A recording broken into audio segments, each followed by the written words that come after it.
Good morning, this is Shelby Law with the Great Basin Fire Potential Briefing for Thursday, June 15th, 2017. The big story for the forecast period comes Sunday through early next week as a large, strong area of high pressure builds into the western U.S., particularly over the southern half of the Great Basin.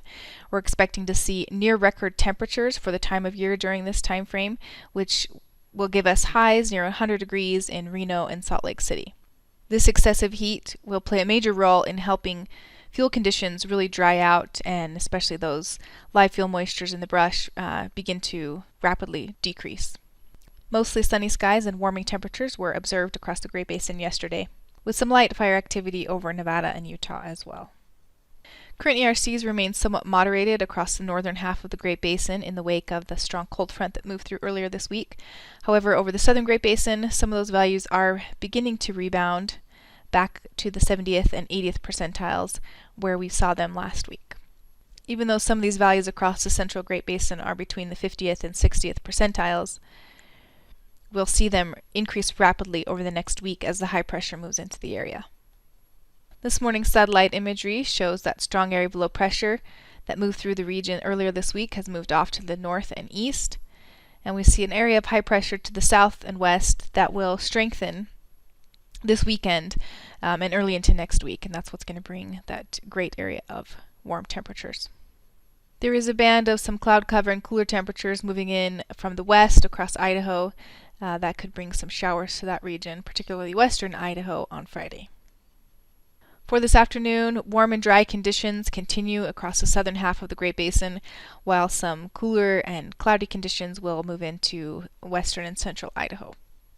Large fire potential remains moderated across much of the northern two-thirds of the area, with some higher fire danger in place across the south. Relative humidities are quite low across the south, with single digits over southern Nevada and much of southern Utah. Wind speeds are light from the south and the west across Utah and Nevada, with some higher wind gusts possible over portions of Idaho, particularly eastern Idaho and western Wyoming. On Friday, some deeper moisture will move into Idaho, and that's when we should have a better chance of seeing some showers up there, particularly over the higher elevations of western and central Idaho and western Wyoming, with continued warm and dry conditions across the south. Relative humidities remain very low across the south, with light winds in Nevada and southern Utah, with some gustier winds across the north. By Saturday, we'll really begin to see that area of high pressure strengthening off the west coast, and our temperatures will begin to increase a little bit more dramatically beginning on Saturday through the weekend and into the first part of next week. Relative humidities will begin to decrease across the north as the moisture moves out. Wind should become lighter across the north by Saturday as well. 3-day precipitation accumulations are shown here, with the best chance for precip coming to the central Idaho mountains and western Wyoming. By Sunday, we'll really begin to see that area of high pressure strengthening and moving closer to the west coast. This will bring a rapid increase in temperatures across much of the Great Basin, particularly Utah and Nevada. We will also see some mid-level moisture begin to move into far western Nevada, and there's a chance we could see some isolated thunderstorms pop up over the Sierra on Sunday. By Monday, the high pressure moves over the southern Great Basin, quickly increasing temperatures further north into the central Great Basin, including Reno and Salt Lake, where we expect to see highs in the upper 90s, if not pushing 100 degrees.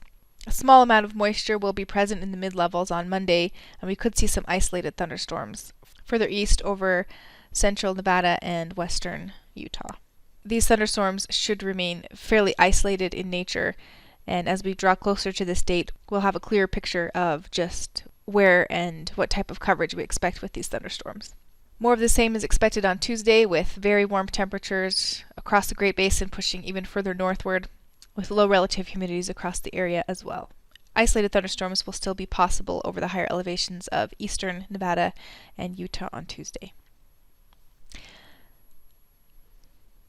By Wednesday, the ridge weakens just a bit, so we could see temperatures drop below the record levels by Wednesday, with some of that moisture moving a little bit further southward, keeping the chance for an isolated thunderstorm possible over these southern mountains. 7-day precipitation accumulations are shown here. The precip that's shown here is occurring in the short term, particularly tomorrow across Idaho.